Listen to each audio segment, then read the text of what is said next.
రోడ్డుకు పక్కనున్న పాత బనియన్ చెట్టు దగ్గర అకస్మాత్తుగా చల్లని గాలి వచ్చి అతని వెనకాల ఎవరో నడుస్తున్నట్టు అనిపించింది.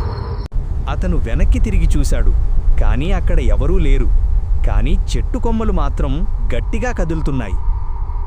కొద్దిసేపటి తర్వాత ఒక చిన్న అమ్మాయి నవ్వుతున్న శబ్దం వినిపించింది. కాని చుట్టూ ఎక్కడా పిల్లలు లేరు. భయంతో రమేష్ వేగంగా నడవడం ప్రారంభించాడు. కాని అతను వేసిన అడుగులకి తోడు ఇంకో అడుగుల శబ్దం. భయంతో రమేష్ వేగంగా నడవడం ప్రారంభించాడు. కాని అతను వేసిన అడుగులకి తోడు ఇంకో అడుగుల శబ్దం కూడా వస్తోంది. గ్రామం చివర ఉన్న పాత ఇంటి దగ్గరికి రాగానే తలుపు తానే నెమ్మదిగా తెరుచుకుంది. లోపల చూసినప్పుడు గోడలపై పాత ఫోటోలు కదులుతున్నట్టుగా కనిపించాయి. ఒక ఫోటోలో ఉన్న అమ్మాయి అతన్ని చూస్తూ నవ్వింది. వెంటనే లైట్ ఆఫ్ అయింది. చీకట్లో అదే చిన్న అమ్మాయి గళం, "నువ్వెందుకు వచ్చావు?" అనడిగింది.